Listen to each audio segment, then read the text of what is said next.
Trump promised a smooth transfer of power, but so far hasn't contacted Joe Biden.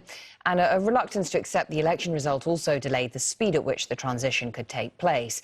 There's also concern about record keeping within the administration. It's a legal requirement, but President Trump is reported to have ripped up documents after use. West Wing personnel have also admitted to using unofficial platforms, things like WhatsApp, for their communications. Ethics campaigners are saying screenshots of messages alone don't constitute a full record. And with a second impeachment already underway and talk of other lawsuits to come, any action could be hindered by a lack of evidence to prove or disprove guilt. Richard Immerman is a former U.S. intelligence official and now a history professor at Temple University in Philadelphia. He joins us from there via Skype.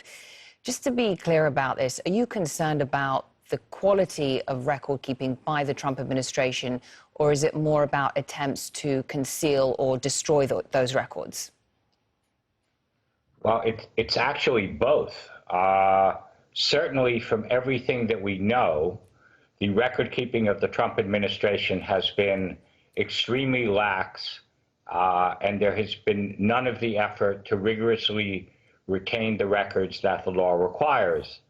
On top of that, there have also been many instances, or at least multiple instances, of reports of the destruction of records, both being ripped apart, being confiscated by the president and others.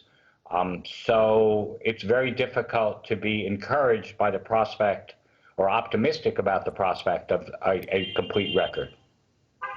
How could this affect investigations of President Trump related to this second impeachment? And then also, if there are federal inquiries from the state of New York where further investigations into Trump are also happening? Well, could seriously impede them. I mean, obviously, if there are investigations, whether it be in the judicial system or in Congress, there will be an effort to collect as much evidence as possible as to what transpired.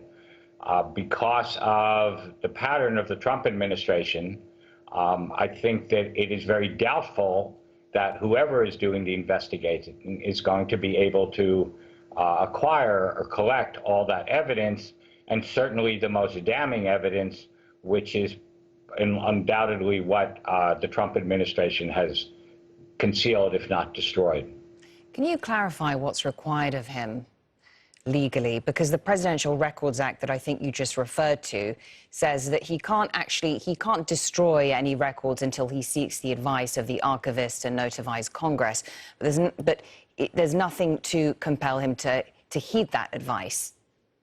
That's absolutely correct. The presidential advice, and there are actually now efforts to strengthen it, is much less stringent than the Federal Records Act. Is you use the operative word that the archivist can advise the president as to what is a record and what needs to be preserved, but can only advise, cannot compel, and the president therefore has a great deal of discretion as to what constitutes a record. Already the court has judged that, for example, a tweet is a record. But this was after the Trump administration had deleted a number of tweets. So, as I say, the Presidential Records Act provides for a great deal of discretion on the part of the president as to what he is legally required to retain. Why are these records important? How are they used by successive presidents, apart from the fact that destruction of records creates that historical vacuum you speak about? How could it affect Joe Biden?